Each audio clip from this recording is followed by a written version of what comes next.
Okay, so we're going to have a look at the Retracement Pip Catcher indicator for MT4 and MT5. And I wanted to show you my trades from Friday. You can see the date here, and obviously the close date here. There is one other trade. Where's it gone?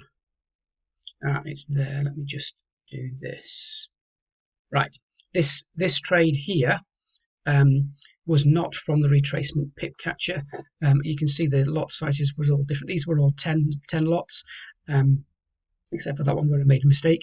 And don't worry about the size of these lots. This is quite a large account that I'm trading on. Yours will of course be appropriate to your account size.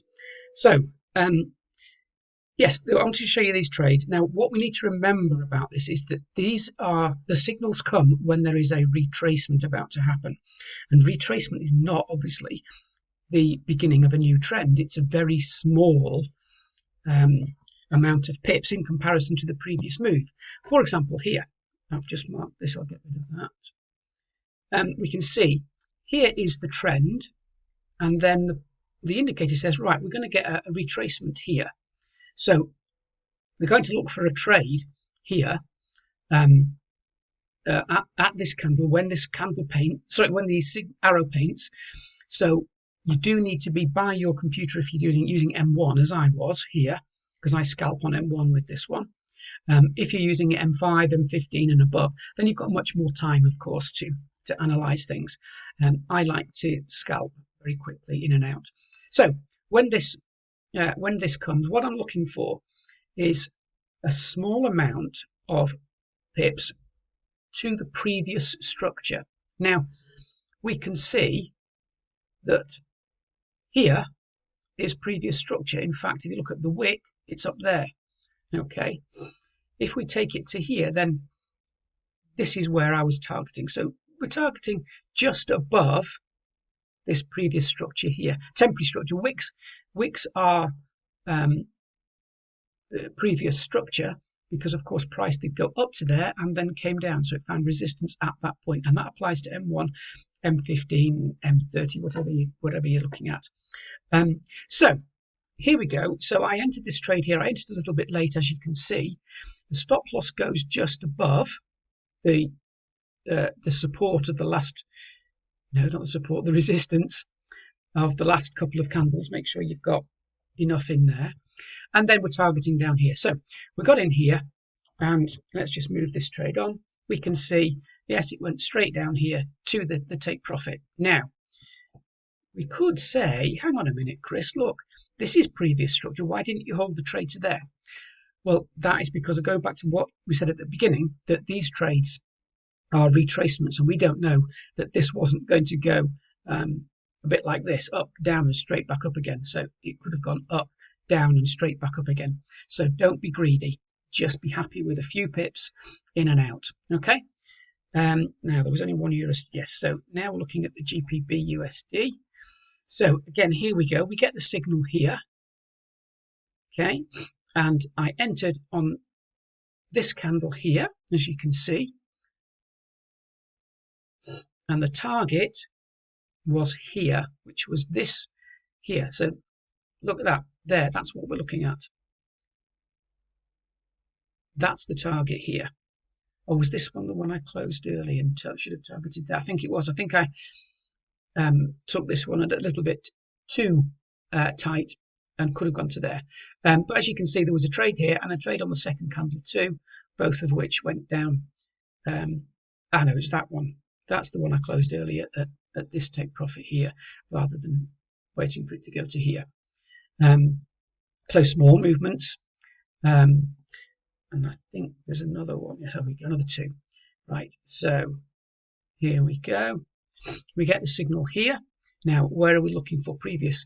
Well, there wasn't much obvious previous structure back here. So again, I'm looking for just a few pips. Here's a little wick up there, so just above that. So I entered there. My stop loss was up here. Entered there. And again, I got a second one there. Trade, and I could have had a third trade there, but I didn't. So we've got two trades that came in and took those few pips there. And then we had one here. This one here, I was aiming actually for up here, which was probably a bit ambitious anyway. It should really have been here, but as you can see, this one got stopped out. And then Euro GBP, and now this one here. We got the signal here. Here's the thing. Now, I was targeting this level here, as you can see, targeting that level there. But as this started to play out, I did not like the beginning of this candle. It looked a little bit too quick for me, so I stopped it early, and because it just missed the take profit actually there as it came down, so I closed that one early. So those are my trades. In fact, well, there's another one. I didn't take this obviously here, but you could see you would have targeted. Oh no, you wouldn't have targeted that because that wasn't there. You probably would have targeted somewhere around here, possibly that one, but that's probably a little bit ambitious. So you probably would have targeted about there, and you would have got two nice trades there as well. Okay, so the thing to remember then is that these are small trades. Don't be greedy. Just take a few pips. Go for small previous wicks as your previous structure for take profits. And things that can make you that can really help you with these trades are things like this simple trading pattern panel here, simple order panel MT4 it's called. It's free from MQL5, so you can just search for that and you'll get this. And you can hear you say, I want to risk 1%. My stop loss is going to be 5 pips, 50 points, and you can put your take profit in there as well if you want to, and then just click buy or sell and it will automatically do that for you with the stop loss in place. Or there is this one here. Now this one here is you can see if we just have a look at the comments here. Once I'd changed the code on this one here, it actually comments that these trades were made from the Retracement Pip Catcher, so that I know which of my trades are from there, and I can go back and look at my history and have a look at the trades, see how well I'm doing, what my win rate is, what my overall profit is. It's very useful because I can sort them by the comments. So this is if you want to get this one, just let me know. I can give you the standard one which just has buy or sell. Here it is before I altered the code, just says buy or sell. Or you can have this one which says Retracement Pip Catcher. Then there is this one here again, which is another free one from MQL5, the PZ Trade Pad EA, and this one here. This bit here, I found this a bit small to read, but it says lot size, but it isn't lot size. This is the percentage risk that you want to take, as you can see, percentage of equity. And again, you put your stop loss in, you put your take profit in if you want to put that in, then you buy or you sell, and you can close 50%, close all, or delete pending. Okay, so I hope that's useful for you. Please let me know if you have any questions.